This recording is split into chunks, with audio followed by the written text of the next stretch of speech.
Why do you think the legacy semiconductor companies have made their IDEs not modernized? Why is there not enough standardization in the industry? Why do engineers have to relearn so much when they switch from one silicon platform to the other? That's a hard question. The answer is actually not as simple as I would like it to be. Tell us about the most interesting ways a customer has ever used Embedder. So I can't tell you specifically about our enterprise engagements, but I can tell you like what they're working across semiconductors, automotive. I think I heard Rocket somewhere in there, so that's super cool.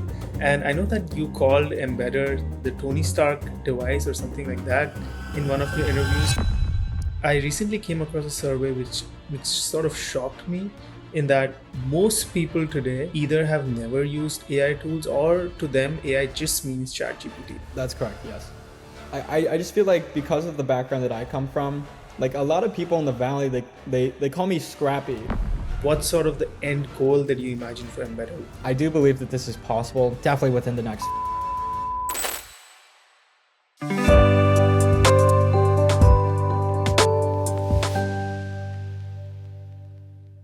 Hi everyone, welcome to the third episode of Beyond the Bit podcast. I'm your host Harsh, and today's guest is someone who realized that the digital world was getting modernized with AI agents and modern workflows, but the embedded world of engineers who are dealing with physical systems was getting left far, far behind. And you decided to do something really radical and brave about it. So our guest today is Ethan Gibbs, CEO and founder of Embedder, a Y Combinator-backed startup that is building an AI agent-based tool for firmware engineers. So welcome to the podcast, Ethan. Awesome. Thanks for having me. It's great to be here. Awesome. So Ethan, why don't you tell us a little bit about Embedder, the origin story, what led you to building it? Just walk us through, how you got here. Yeah, definitely. So the one-liner for Embedder is that we're building an AI firmware engineer, but it didn't always start as an AI firmware engineer. The way that we kind of came about Embedder was I was still in college. I was attending school at the University of Michigan in Ann Arbor with my now co-founder Bob, and we were working on kind of just a random side project with no intention of turning it into a business. Bob was working on vehicle firmware at Tesla on the robo-taxis there, and he was doing a lot of work with drivers and doing board bring-ups. So I was really into AI, Bob was really into AI and embedded system stuff. And that week when we decided to work on the project was the week that Google released their Gemini 2.5 Pro model with the 1 million context window and also structured outputs. So we realized that because of the size of the context window, because of this new concept of structured outputs, where you can actually force an AI to map its outputs to a specific schema, and it can also reason about more data in a more sophisticated way, that we could do something like give an AI a really large document like a datasheet and force it to structure the knowledge from the datasheet into something we're calling now like a hardware description language, like a very simple domain-specific language that describes like stuff like the registers and like the initialization and the commands and everything that you need to know to be able to actually program the device that you're working with. And that was pretty cool. It solved some problems. It was like something we spun up in like a week, and we distributed it around campus to a bunch of people doing research in robotics and just some friends working on like some internships in embedded systems. And we didn't really think it would go anywhere, but the people who were using it thought it was really fantastic. And they kept telling us to add more features, add more stuff. And eventually we thought it was a good enough idea that we wanted to pitch it and see if we could commercialize it, or I always wanted to be an entrepreneur, so I thought, why not? I've worked at a bunch of startups before. I worked at 3 startups, some YC-backed startups before working on this project. So I had a little bit of knowledge of what it took to kind of productize an idea. So we took this and we took it to one of the largest pitch competitions on campus at the University of Michigan, and we pitched it and we ended up winning. And we were approached by a pretty well-known angel investor in the crowd who's based in Ann Arbor. And he basically came up to us and he was like, hey, look, I think you guys don't know what you have here. I think robotics is the future. I think that like hardware, there's going to be an explosion of hardware over the next couple of years after this AI wave settles down, or we kind of see how AI is getting applied to the physical world. And he said, you're going to wake up at this exact same time in April next year, and you're really going to regret not taking my money and starting this company. And I told him no. I said, you're crazy. It's not even enough money. It doesn't make sense. Like, what? Why would I ever do this? I have a job lined up, and there's so many things that I could be doing. And I wasn't really sure if I wanted to go into this space. But I got back from that pitch, and I was sitting in my room, and it was really late at night, and I just thought about it. And he texted me again, and he asked me, he's like, is this what you want to do? And I decided yes. So I texted him back. I hopped on a call with him the next day at like 8 a.m, and he just kind of put me in contact with everybody that I know today. And it just kind of went from there. Just kept taking phone calls, kept building out the product, kept pitching my idea to more people, and eventually we got into Y Combinator. After we got into Y Combinator, I guess the rest is history, because that brand is just so strong, and as long as you have a team that knows how to ship quickly and build things that people want and take user feedback, they give you the platform and the brand to do that. So I launched the first version of the product, which was not very good. It was not an AI firmware engineer. It was more like a datasheet to driver compiler, and it only outputted one type of driver per datasheet. It wasn't dynamic to your needs, or it wouldn't work if anything you had was like custom or proprietary. And even though it was terrible, we booked 200 inbound calls with just random embedded engineers who saw it and they're like, please make this work. But this is what you have to do. And we just wrote down all that feedback, we transcribed all of it, and we thought about it really hard for a couple months.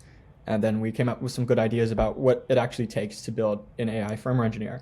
And that version of the product is the one that we launched in January. So we've had a pretty steep slope. It's April now, and so we productized this idea and we released a stable version, our V.3, in January, and that's been doing pretty well. It's been actually engineering firmware autonomously. Awesome. So I think everything you talked about, Ethan, are all the most important signs of product market fit and customers giving you the validation that you've really built something that solves a deep problem. And I mean, I can personally attest to that as well, because our engineers have been using your tool and they're absolutely loving it as well. But before we sort of talk a little bit more about your tool, this is the kind of pain that every embedded engineer has felt in their life at some point or the other, reading through hundreds of pages of data sheets just to spend a few hours to write the drivers, and then if it doesn't work, going back and debugging it. But why do you think we landed up in this place in the first place?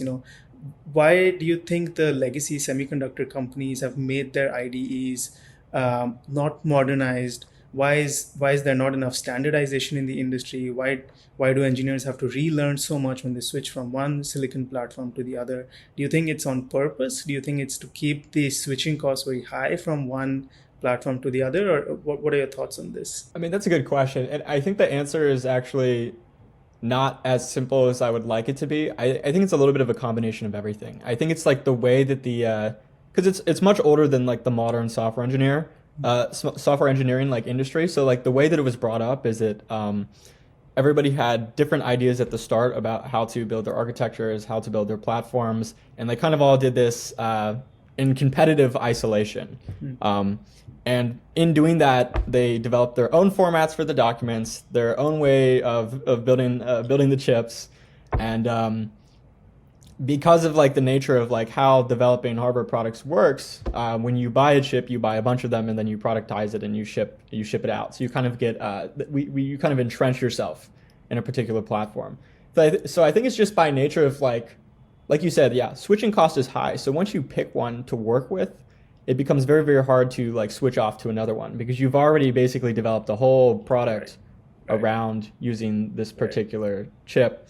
And then I think because of that, because they realized that like, hey, we spent all this money on this R&D, building this out, selling it, building like ecosystem and like developers, like support for our developers, the people that are working with our products, our business can get completely, destroyed if somebody else came out with a better, faster, cheaper, like chip that they could end up using, which happens all the time. People come up with better, faster, cheaper stuff, and you really just have to like defend against that. So you make it really hard to switch. You require everybody to learn like and I don't know if this is because of like just how difficult it is to develop in embedded systems. It might just be like a side effect. But I do think that they make things different on purpose. And I do think that it kind of is anti-competitive in a way.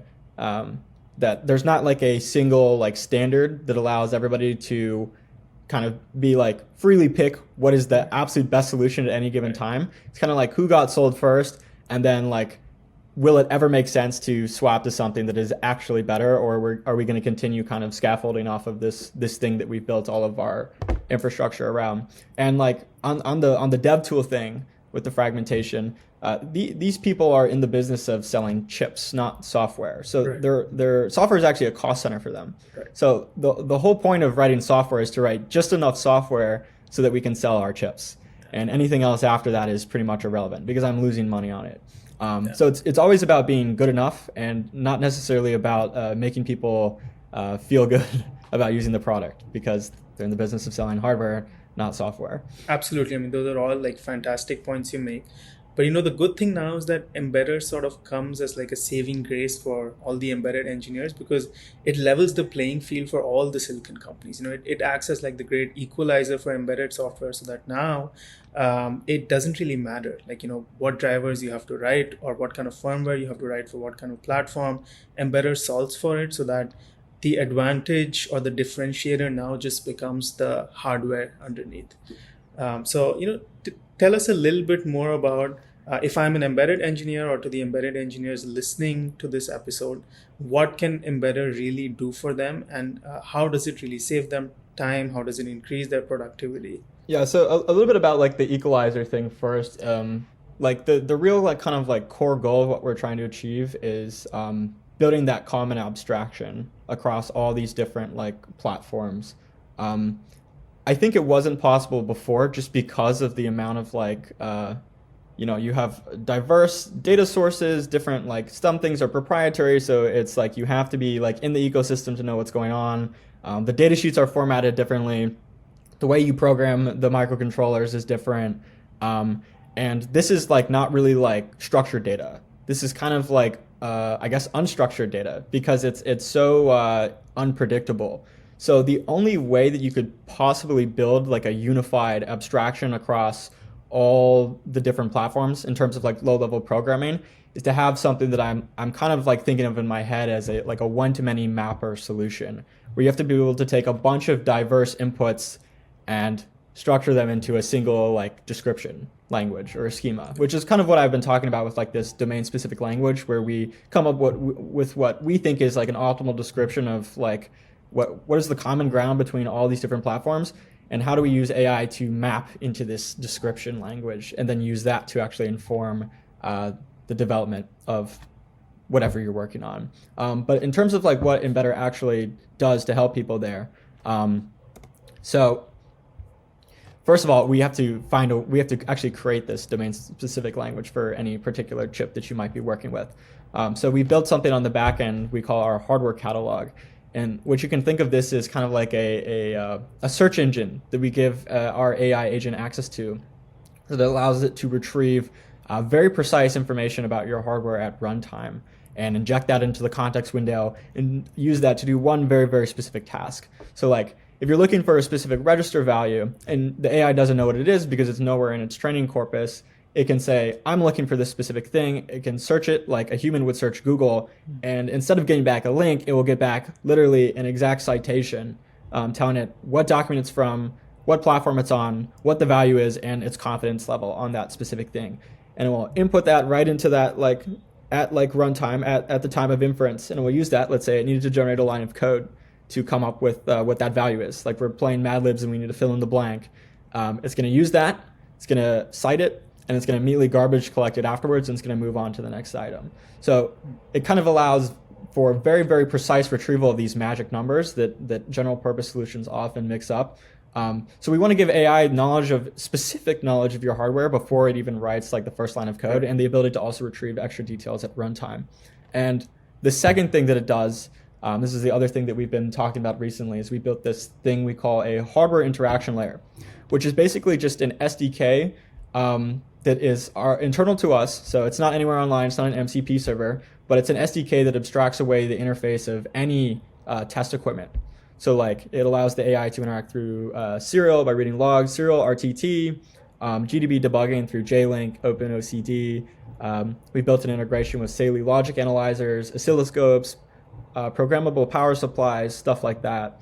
And the idea here is basically, well, we have perfect information about how the hardware works according to the person who wrote the document, right? But that's not always correct because there's errata, or there might be specific optimizations that you could make, or there might be real world conditions that affect like how the application actually behaves. So you need to have a way to pull in these real world data sources, and that's what we do. We give AI perfect knowledge according to the creator, and perfect knowledge according to what's actually happening in the real world. And if you combine those together, you can actually get pretty great results. Similar to like the workflow that a real engineer would follow is by reading, researching, writing the specification, implementing, and then validating that it actually performs as expected.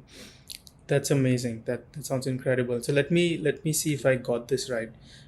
Previously, and this is something that engineers have tried to do with typical LLMs all the time. They would try to get LLMs to write drivers for them for their embedded applications, but usually they would always get hallucinated register addresses, memory maps, and so on, because those tools never really understood the specific details of the hardware. So if I understand correctly, and for the benefit of our listeners as well, what you've done is essentially given your tool the ability to pull these very specific bits of technical information, hold it in memory, and then be able to understand what each of those means. So for example, what register conforms to what detail, where certain memory maps are, and then when a user gives your tool some sort of task, it's able to correlate all of that together and then design the drivers or write the code.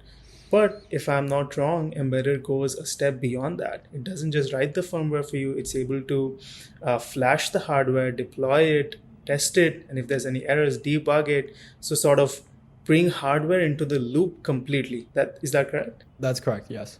Okay. And that adds massive value for embedded engineers, because now suddenly your tool goes from being just sort of an LLM that's generating code to sort of a junior assistant engineer for them that can do the work, that can create the code, that can flash, that can debug, and then that can basically accomplish the full task for you. So how did you sort of accomplish that? How did you make your tool able to go into the hardware and then be able to debug and then fix things? That's a great question, and it's kind of it's like a multifaceted answer, but so like it actually depends on like the type of debugging that you want to do. So I'd say, how do we actually get it to do that in the first place? The answer is actually quite simple. It's just basically setting up guardrails and a framework where I basically tell the AI that the only way that it's able to think is in this research, planning, specification generation, implementation, and then verification loop. So I basically punish it for doing anything other than following this verification loop. In terms of like, what does that actually mean? It's just like we're enforcing a specific prompt and a specific workflow. So we'll always be checking back at itself like, hey, did I do the build flash step here? Did I do the verification? If I didn't, I need to do it now. And then as for like the more of the specifics, it depends on like the tool. So like for like GDB, debugging with GDB servers, we actually allow the AI agent to control the GDB server through scripting. Most of the actual process for like debugging is deterministic, but like what actually happens during the debugging and what the hypothesis is non-deterministic. That's what the AI actually comes up with. If that makes sense. Yeah, that makes perfect sense. And even the part that you initially talked about is that your tool is able to sort of read the documents, extract the details from the PDFs. But it sounds simpler than it is, because we know that all the silicon companies create their PDFs in very different ways. They're all formatted differently, they're arranged visually differently, they create their diagrams in different styles. Like you said, there's a lot of modifications with errata. So how did you design your tool so that it understands, all the different graphs, the different numbers, the pin maps, the register addresses? How is it able to really extract all that information regardless of how the document might be set up? Yeah, that's also a great question. So this is something that we've been developing for months now, which is basically this ingestion pipeline that can take any document of any format. I would say text documents. So if you're working with Markdown, text, CSV, these are all pretty trivial to solve because that's a native format that AI understands. Is just like raw text, raw language. And of course, like models are getting better every day at just reading things like tables because they are relevant to most businesses. But the thing that hasn't really been cracked yet is the PDF. And it just turns out that all these vendors love putting absolutely everything in a massive PDF where we encode things like tables, timing diagrams, random images, in non-standard formats as well. Like it might just be for that particular data sheet, we decide to put an image that I drew. And that's just like what it is. And it's just like, I thought this would be helpful. But that's not really helpful to an AI because it's unpredictable and you can't really do the parsing deterministically. So it's like also a reason why this hasn't been solved yet is just because of how we like communicate information in this space is with a non-deterministic format in a really, really complex document format that can have images, graphs, tables, everything kind of combined into one. So you have to solve it with like some sort of AI solution. So we do a combination of things. Of course, we do like typical like PDF breakdown and parsing, but we also do layout segmentation where we break down titles, headers, graphs, tables, and we kind of chunk them so that you can have like semantic relationships. So like when you have a title, it's linked in a graph to the body. And when you have a table, it's linked to the other registers in the table. If that makes sense. I see, yeah. That makes And sense. for like images, right? That's not really something that you can parse because it's just like raw data. Right. So we also use stuff like OCR as well. We have an OCR pipeline that runs multiple passes. We have vision models that are optimized for reading timing diagrams. We do a second pass on tables. So you can imagine it basically like just really complex multimodal reasoning across a document. Yeah. No, and especially when I think about timing diagrams, that can probably be one of the trickier things because there's so much information encapsulated by just in those diagrams of how the edge clocks have to be, what the divisions have to be, and if there's no accompanying text describing what's happening in that diagram, then that makes it very, very difficult for any tool to understand. But if Embedder is still able to do it, then that sort of speaks to the caliber of the tool you've built and how it's able to truly understand what's required and not just process text data and then like reason off of it. So then by this logic, whatever we've talked about, it would be fair to say that Embedder can work not just across very standard instruction set based silicon, like not just ARM based or not just RISC-V based, but even if there was new architecture that did not exist until a few months ago, like what we're doing at Ambient, we created completely new instruction sets for low power AI computing that does not conform to any of the standards that all the thousands of ARM based chips so far might have conformed to. By your logic, Embedder should be perfectly capable of handling programming even for our architecture that's very specific to us. Yes. And the way that it can do that is actually quite interesting as well. Honestly, like I kind of feel like we've given the tools when you give an agent like the same workflow that a real human engineer uses, and you give it the same tools that a human engineer would use, and you force it to think the same way that you do, then you can imagine that the way that you solve a problem is the way that the AI could also solve a problem.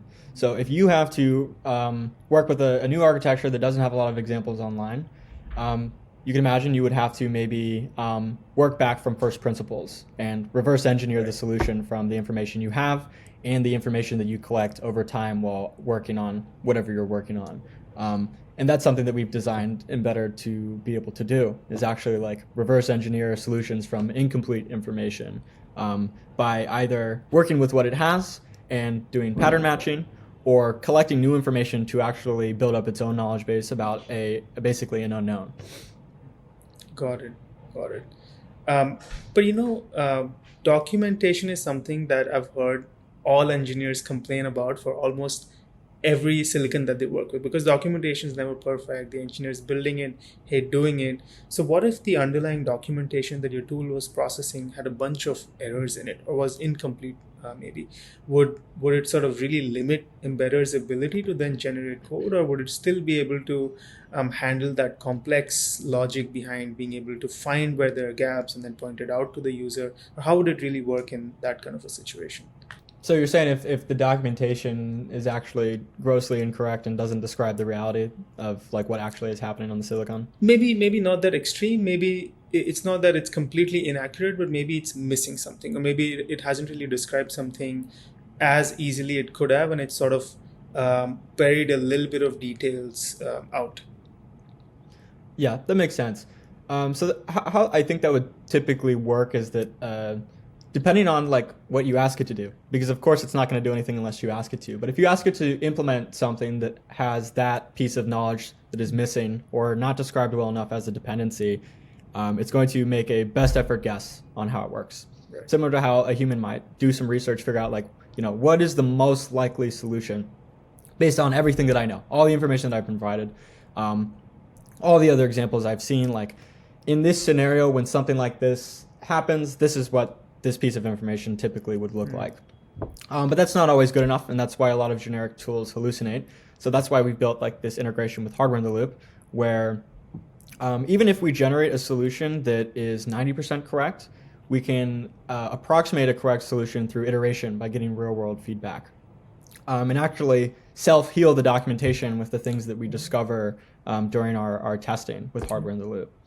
Okay. So I mean, now you're saying that Embedder can sort of not just write the firmware for you, but it can potentially maybe you now or maybe in the future be able to generate or correct the errors in your documentation as well, help you sort of make your documentation a little more robust.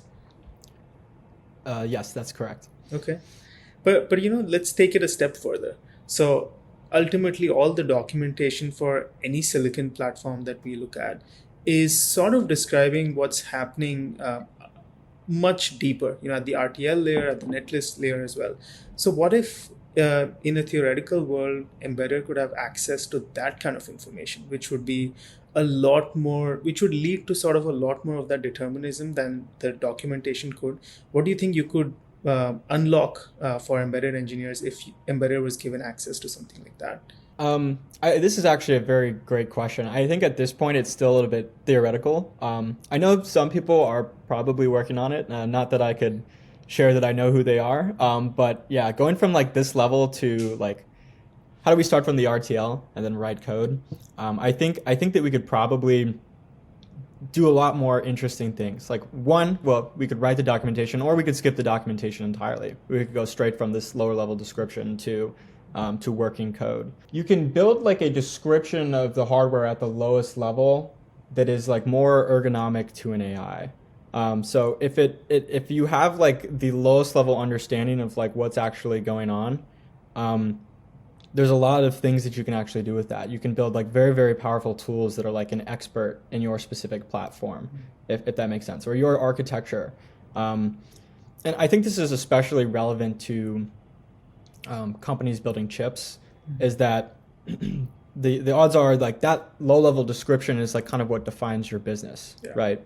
Absolutely. And if you're able to give an AI system native knowledge of this, you could basically build a specialized tool that is an expert in your IP and distribute that to your customers as like a form of market enablement, and also like speed up internal development for like these the support for the ecosystem. So like before your silicon even gets back, you'll have all the software ready because you're able to ship that support in advance, basically just based on the description, without having to do hardware in the loop testing. So you basically have the opportunity to skip a lot of steps, but it is kind of like a foundational research problem of what information do you actually need on top of that in order to get good results. Yeah, and as a hardware company, that sounds like an absolute dream come true for us. But there's a slight hitch there. It's our that low level information is so proprietary to us. It's sort of almost the defining core of what we want to achieve as a business, what we've been able to develop over quite a few years. That then the security angle comes in. Do we feel comfortable sharing that with an AI tool that's somewhere in the cloud, could be breached, that information could be accessible to everyone? So Embedder, so could engineers and users also use Embedder maybe on-prem and not necessarily feel, that they're exposing everything to a server in the cloud somewhere? Yeah, that's actually something that I have been thinking about and planning since day one of starting the company. I made a very kind of strong choice to make sure that we had no external like SaaS dependencies. Everything was self-hosted. We could spin it up in containers or in Docker containers or Kubernetes clusters, and basically build all of our tools for maintaining the product in-house. So our analytics, our backend infrastructure, the actual harness itself, the way that it actually connects to AI is completely model agnostic. So it doesn't really matter what the environment you're running it is, as long as you have a way to provide intelligence to the harness to actually like, it's like putting the AI is the engine, and what we're building is actually the car with everything surrounding the engine. And that car can be deployed wherever you want. Got it. So it's completely air gappable. It can run on a virtual private cloud. It can run on premises. It can run on local hardware. You can plug a locally hosted LLM into it. You can also plug in like any like if you have a like OpenAI Azure gateway, or you have some sort of like GovCloud or a trusted AI endpoint. Basically, it doesn't matter. The actual platform that we sell can run on-prem in any environment, and wherever you get the AI from doesn't really matter to us, which is something that we found is quite important, because we're the orchestration layer. We're the one managing your documents in that IP and determining who and what, being maybe an AI system or another engineer at your company, gets access to this information. Got it. But when you're running Embedder on-prem, let's say on some like localized servers, are there any trade-offs, maybe because of compute limitations, or are you still sort of like pinging Claude models somewhere? So there's not much of a compute trade-off that way. It depends. It really depends on what the customer wants. Some people are more like, they have agreements with these like foundation model providers, or they already run like models on like, for example, Google Cloud through their Model Garden or AWS Bedrock, and they think that the security guarantee and like the DPA, the SLA they get with that cloud provider is good enough that they're willing to basically get intelligence from one of these foundation model providers, and they don't actually like care too much. So we could hit a Claude endpoint, we could hit a Gemini endpoint, we could hit a Codex endpoint. It doesn't matter. And I think the reason for that is because, well, one, I guess some people, they just trust their cloud provider because they have like a lot on the line there. If they get exposed for having like stolen their IP, that's a pretty big deal, and they're a big company and they have a lot of stakeholders. So I think it's highly unlikely that would happen for any reason other than an accident, which is still possible. Right. And then other people are just completely skeptical entirely of big data, big anything. Anybody who has a perverse incentive to train a better model on your data, like there's a chance that they might be willing to just like pay the price of getting access to your IP and using that to build a better product. So it really just depends on what the customer wants. But I will say that open source models that you can host locally are consistently 2 generations behind the latest state-of-the-art model. Yeah. I would say as we progress further, that is going to become less relevant, because for most tasks, like for example, the models of today perform very, very well on embedded software tasks. And when the next 2 generations come out, then that means that an open source model will perform just as well as they are today and serving customers that we have today. So I think it's only a matter of time before it really doesn't actually matter where you get your AI, your intelligence from. But there are trade-offs in terms of cost and resources and maintenance. Like you're going to have to maintain your own cluster, you're going to have your own GPUs, you're going to have to run inference locally, and that's just always a pain, and you never want to have to deal with extra infrastructure. It just depends on your needs. Yeah. So I imagine that right now you probably already have a bunch of customers that are using the on-prem version of Embedder, and there's some who are not, who are using your standard version as well. So maybe tell us a little bit about some of your customer traction so far. Who are your largest customers who are using Embedder right now? And then also tell us about the most interesting ways a customer has ever used Embedder. It's a great question. So I can't tell you specifically about our enterprise engagements, but I can tell you like what they're working across: semiconductors, automotive, T1 OEMs, medical technology. So basically all of the different embedded systems verticals.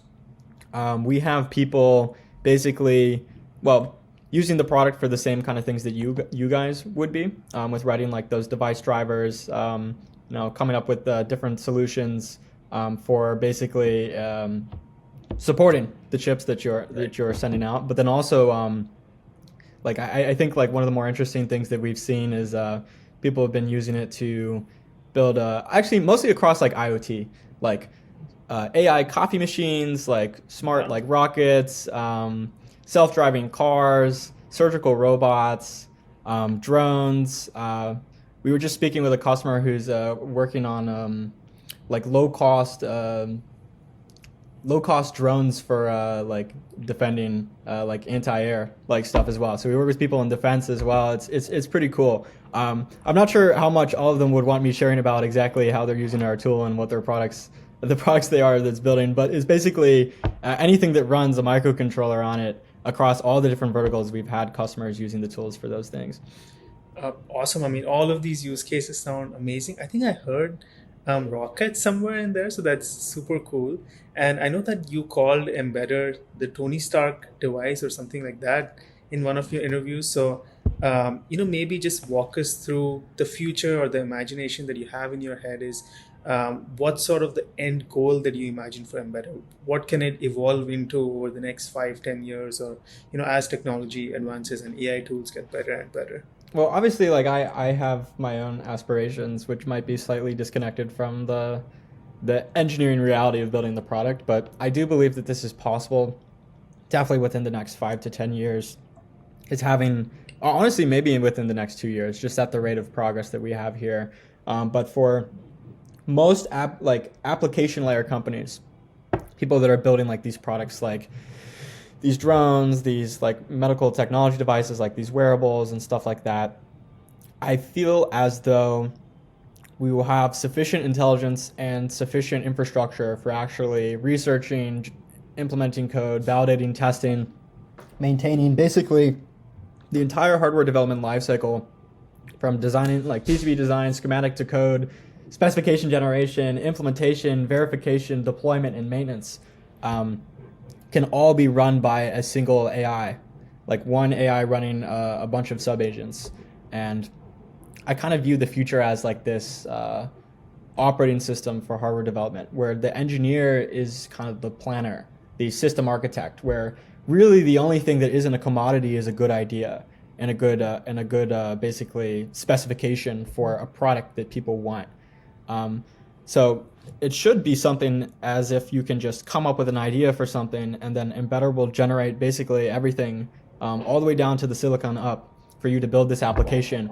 And it can have it tested entirely in simulation, in cloud. You can also have it with like remote, like hardware in the loop testing to validate that this application works like on your target.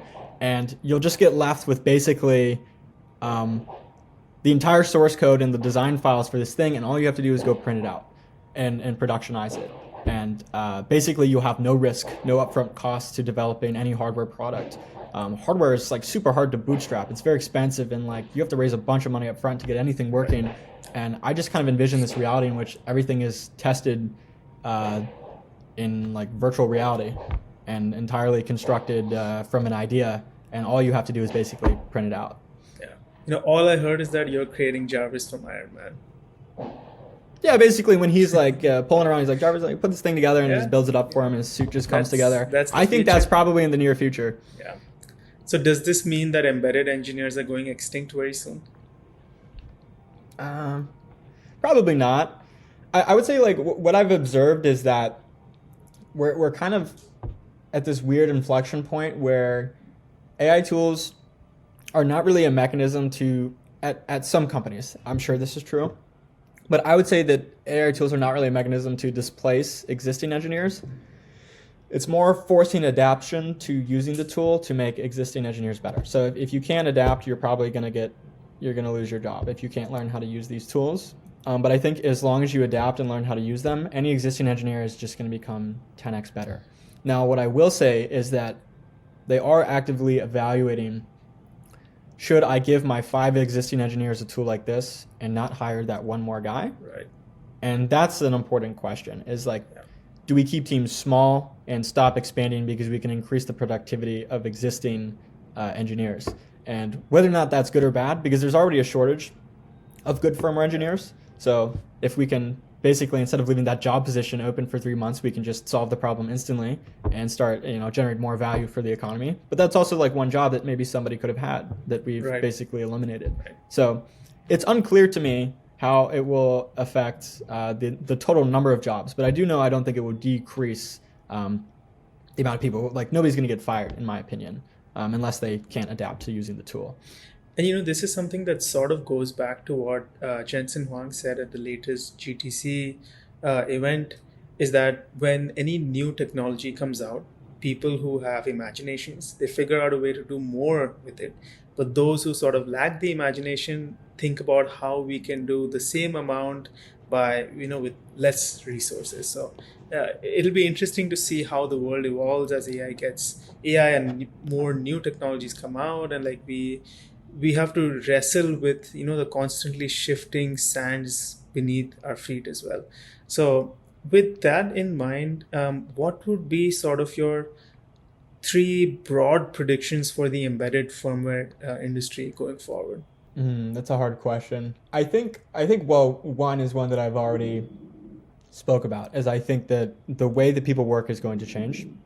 In the same way that software developers have changed. Like I'm not sure if you're familiar, there's a lot of popular tools coming out that are like orchestrators, agent orchestrators, where the job of the software engineer is more so to be the one who comes up with the ideas and then kind of acts like the manager of an engineering organization, where you're almost like basically full-time just creating tickets and delegating them and to different workers, reviewing their code and then saying, I approve this PR. And then it's basically like you're managing an engineering organization. And I think like that is a little bit more complex when I'm thinking about like embedded systems, because not only are you managing engineers who are writing code, you're also managing test engineers and people who are generating reports of like the hardware in the loop testing as well. So you're working with different types of engineers, but I think the overall workflow will still experience this shift where you're managing a bunch of robots that do the work for you. And I think that like embedded software engineers are very meticulous. They like being in control of the work they're doing, and they're very detail oriented. Yeah. And because that's just how it is, because you have to be, if you get one detail wrong, it fails. Your code has to be the most power efficient, the most memory efficient. You have to make these micro optimizations. You might read 20,000 pages of documentation to write 100 lines of code, and those 100 lines of code have to be perfect. So I think people are not really used to giving up control, but I think eventually it will get to the point where this happens, where you can give up control, and that's going to be really maybe not disturbing, but a little bit shocking to a lot of people, that somebody else can get the same amount of work done that you've practiced 20 years to have this level of detail. Now it no longer matters, and some guy fresh out of college can achieve the same results in like 1/4 of the time.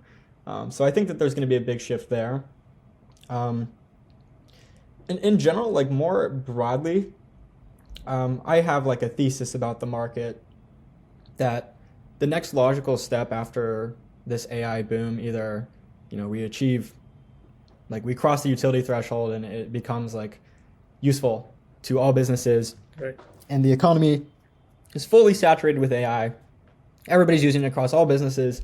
I think that's a bit of a ways out. I think that a lot of people in the AI bubble don't realize how few people actually are using AI compared to like the global workforce population. Like us in Silicon Valley, it feels like everything, right? Like, oh, everybody's using AI. Every business, every startup's adopting AI. It's all in everybody's workflow. But we're actually this minority kind of on like the cutting edge of a new wave of technology. So I think it'll be a little bit of a ways out there just to get people to generally accept AI. I think it's probably faster than we think it will be. But I think the next logical step after AI is building more physical technology. And how can we actually deploy AI on physical devices to do new cool things? And I often say this to a lot of people. It's like, when was the last time that we had something like a car or an airplane come out? Or like this new cool piece of physical technology that really like changes the way that you live, like fundamentally. And I think that's my prediction for the next 10 years, is that having AI on edge, and also having the tools to be able to program increasingly complex applications that use AI, because you need AI to program extremely sophisticated apps that use AI. we will have this explosion, like a new hardware renaissance. And I think that that's like very exciting. I see like this utopian vision of like of society in my mind, where we have all this great technology, and it's not just in the cloud, it's real, you can hold it in your hands. Yeah. No, I mean, I completely agree with everything you said. And this is a consensus we hold in our teams as well, is that AI sort of now has to descend from the clouds into the physical world to really create a much more widespread impact. And I recently came across a survey which sort of shocked me, in that most people today either have never used AI tools, or to them AI just means ChatGPT. They don't really know anything outside of that. So there's still a little ways to go before it really becomes so ubiquitous that it's controlling every single aspect of our life. So, but coming back to a little bit about Embedder, I always like to end with understanding how Embedder works as a company, how your team functions. And on that topic, I came across something very interesting that you wrote about, is that Embedder doesn't like to hire anyone who applies for roles. And I saw that one of your strongest engineers was someone who hacked into your tools, and you accidentally found them and then you hired them. So what's this about? Tell us a little bit about your mindset behind hiring and building the team. Yeah. I mean, there's something just about like hiring. I just feel like, because of the background that I come from, like a lot of people in the valley, they call me scrappy, which I don't know if this offends me or not, but I've been called scrappy. I've been called an underdog because I don't come from like this traditional like Ivy League school background with like valedictorian of high school with all these like clubs and stuff. Like there's just all these things that they expect from like the traditional like founder of a breakout AI technology company. And they say that for some reason that surprises them. And I just feel like the people from the most interesting kind of, maybe not disadvantaged, but non-standard backgrounds always have like the greatest work ethic and the most ability to actually get things done, because they actually care. It's not just about like putting a badge on your resume, or because all my friends are doing it, because I'm in this environment where like everybody's working at this like top company or top startup. Right. It's like they do things just because they want to. And like there's no comparison point. So like for example, the guy that I wrote about in that article, he's 18 years old, from he lives in Milan, Italy right now, and he was a cyber security researcher, and I think he was just practicing. Like we had just launched, it was like June or July in the batch, and I'd put up an application that I expected nobody to access. It was nothing like the one that we have today. And I had put up all these security measures to make sure that nobody could actually see what we were working on, because we wanted to test it in production before we released it.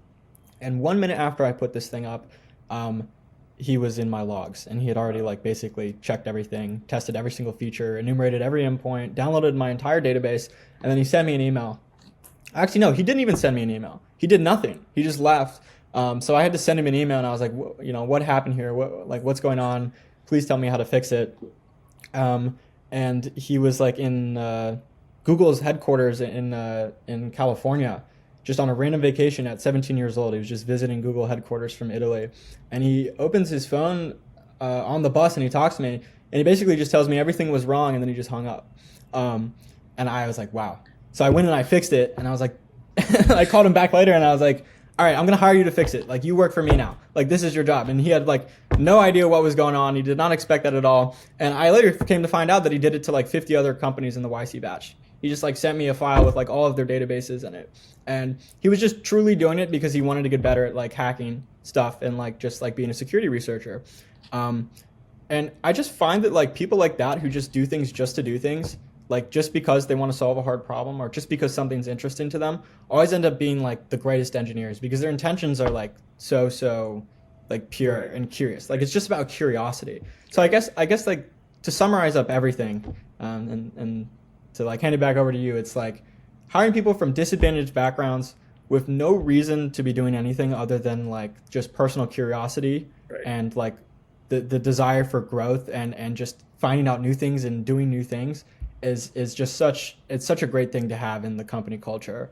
And And I think that that's really given us an advantage. I hire basically only college dropouts, high school dropouts, people not from like these kind of traditional backgrounds. Right. And I think it's, we have some of the most talented engineers on the planet now at my company. And if you look at the LinkedIn, you'll be like, who are these guys? Right. But if you spoke to them for 5 seconds, you would know that they're probably some of the smartest people in the world working on this problem. Yeah, I mean, that's such a great way to sort of close out our discussion. And if I can put it in a slightly different way, basically what we're talking about is that if you want to build a good team, find people who play the game for the love of the game and nothing else, Yes, really. yes. So I think with that, Ethan, it was an amazing time talking with you. We learned so much about Embedder and the amazing tool that you're building. Frankly, our team has been playing with your tool and they're absolutely in awe of what you've built. And we wish you all the best for the future of Embedder. So thank you so much for coming on today. Awesome. Thanks for chatting.